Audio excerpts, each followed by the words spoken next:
imagine that this folder is a dimensional plane. Now, assuming that it is no height and no depth, what would this mean? It would mean that it's a one-dimensional world. So if, hypothetically, an organism was living inside of it, it would only be able to move in a linear path forward and backwards in a straight line. Now, if we go to the second dimension, we have two dimensions. We have width and we have length.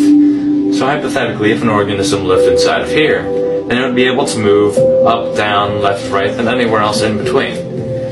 And a two-dimensional world is comprised of an infinite series of one-dimensional worlds stacked upon each other.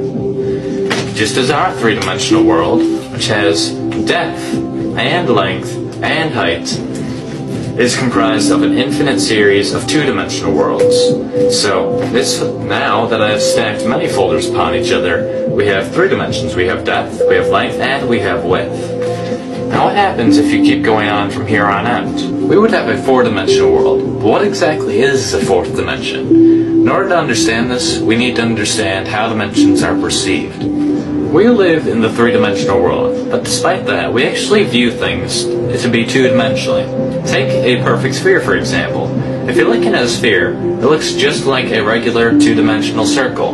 The only way that you can tell it's an actual sphere instead of a circle is because of the hues of light on it. So just like in a two-dimensional world, if a organism in the two-dimensional world was looking upon a circle, the light would make it appear to be lighter at one end and darker in the middle.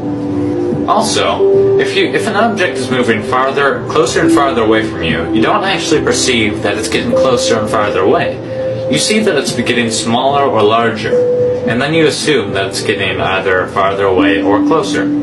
But let's say that an object was to grow in perfect equilibrium, so that it was growing at the same speed that it was shrinking as you move it farther away. Then you would not be able to tell, without any lights or if there were details on the object, that it's moving or growing at all. You may have assumed that since we perceive things to be in two dimensions, that a two-dimensional organism would see in one dimension. So, as we're watching this rubber band expand, as it moves farther away from this little organism in the two-dimensional world, it does not actually perceive anything is happening to it because it's growing at the same speed that it's moving farther away. But since we can actually see it from the three-dimensional world and perceive things to be in two dimensions, we can see things for how they actually are. The reason that the two-dimensional organism doesn't see things the way they really are is because the two-dimensional organism sees things in one dimension, just how we, three-dimensional creatures, see things in two dimensions. So in a way, we don't really see our world the way it truly is. A four-dimensional creature, however, seeing our three-dimensional world in three dimensions, would be able to see through things, would be able to see absolutely everything, just as we could see if there was several organisms spread along a 2D environment on your floor. You'd be able to see inside houses, you would be able to see inside of people. So if a two-dimensional world, a flat surface, is just made of an infinite amount of lines, then the 3D world is just made out of an infinite amount of planes.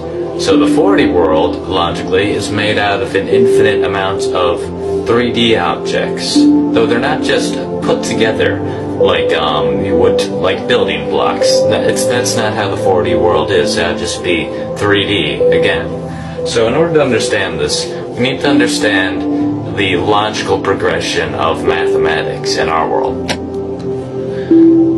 Imagine that this connects piece represents the first dimension. It's simply a straight line, which is basically what the first dimension looks like. And if you add 3 more of these straight lines and connect them so that adjacent sides